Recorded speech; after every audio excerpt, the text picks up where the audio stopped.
Welcome students. देखिए अब मैं ये न्यूमेरिकल करूँगा 37 नंबर प्रॉब्लम जो है वो हम लोग करेंगे।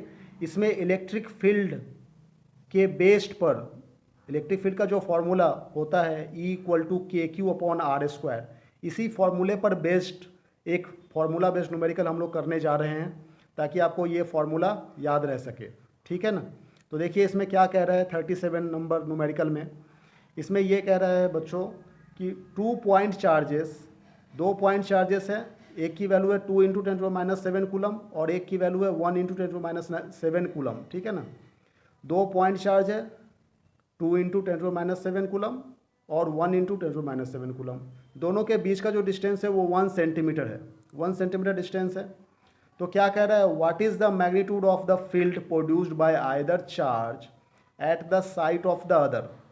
ठीक है। Use the standard value 1/4πε0। इसकी वैल्यू हम लोग यूज कर सकते हैं। ठीक है, मतलब इसी की वैल्यू यूज करके ही हम लोग सॉल्व करेंगे अभी प्रॉब्लम।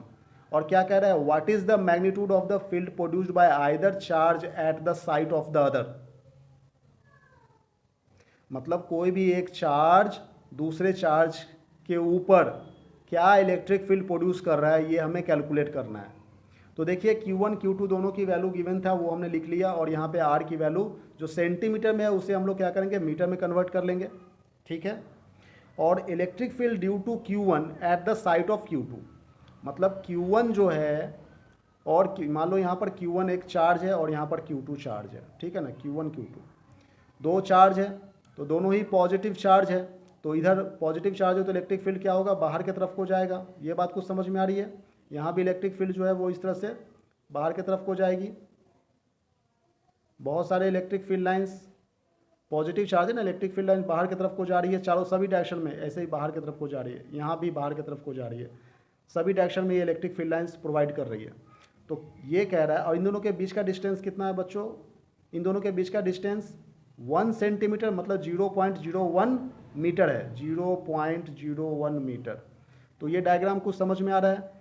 तो ये कह रहा है कि electric field due to Q1 के कारण इस Q2 पर इलेक्ट्रिक फील्ड क्या प्रोवाइड हो रहा है। ठीक है ना। तो जो भी इलेक्ट्रिक फील्ड प्रोवाइड हो रहा है इस Q2 पर Q1 के कारण, तो हम लोग Q1 के कारण हो रहा है इसलिए Q1 यहाँ पे लिखेंगे। और E1 = 1/4πε0 Q1/R²। ठीक है ना। ये तो बेसिक फार्मूला है। अब सबकी वैल्यूज हम लोग पुट करेंगे। 1/4πε0 की वैल्यू 9 × 10⁻9 होती है। Q1 चार्ज है, चार्ज की वैल्यू यहाँ पे दे रखी है क्वेश्चन में 2 × 10⁻7, और डिस्टेंस को हम लोग मीटर में कन्वर्ट कर लिए, इसका स्क्वायर कर दिए। सबको सॉल्व करेंगे, ये न्यूटन पर कूलम आ जाएगा। ठीक है ना।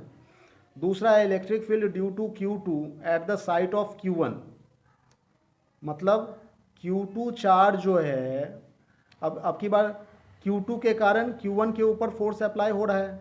ठीक है ना। तो इस पॉइंट पर मान लो ये पॉइंट A है, ये पॉइंट B है। तो पॉइंट A पर जो इलेक्ट्रिक फील्ड इंटेंसिटी हो रही है वो कितना हो रही है, वो हम लोग E2 सपोज करो, E2 हो रही है। ठीक है ना। तो E2 जो हो रही है इस Q2 के कारण, तो पहले हम लोग जिसके कारण होता है वही फॉर्मूला में लिखते हैं। तो यहाँ पर हो गया 1/4πε0 Q2/R²। ठीक है ना। इसकी वैल्यू 9 × 10⁻9 इंटू ये Q2 की वैल्यू क्वेश्चन में दिया हुआ है 1 × 10⁻7। ठीक है ना, वो लिख दिए। ठीक है। अब इसे सॉल्व कर लीजिए, ये बाकी सिंपल कैलकुलेशन है, ये आंसर आ जाएगा। Thank you very much for watching this video.